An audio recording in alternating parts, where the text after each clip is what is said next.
Hey guys, I'm back. It is 1 o'clock Eastern Standard Time, and I am actually putting everything back together. As you can see, I tried to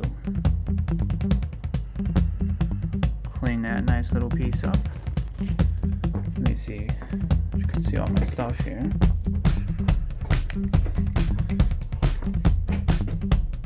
I have the nice shroud. I wanted to show you guys what I did for the vacuum line. So that there is a new vacuum line. I simply put it underneath. You can see it here. You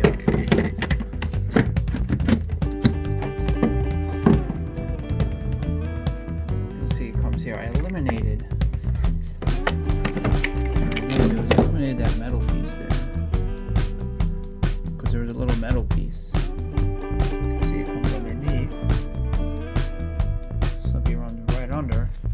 And it pops out right here. So there's going to be no worries if you look down there. No worries of anything to wipe it out. You can't even see it. It's running actually behind it. I did that for the fact I wanted to get rid of the little joint in the middle. And the last individual that installed my parts of my kit destroyed the line. So now all the vacuum lines are nice, easy, and accessible. Another thing I wanted to show is after you're done, always label. Well, apparently it doesn't want to zoom in. There we go. As you can see, I labeled them all for you. I want to make sure they're labeled, and as you can see, with everything installed, essentially looks stock, other than the little tacked lines.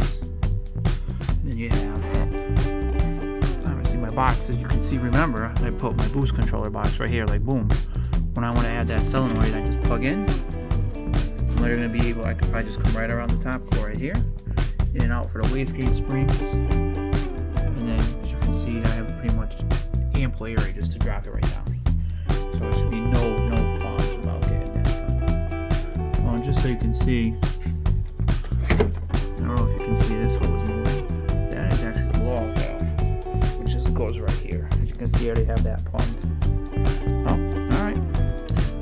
Onward and upward, guys. Until next time.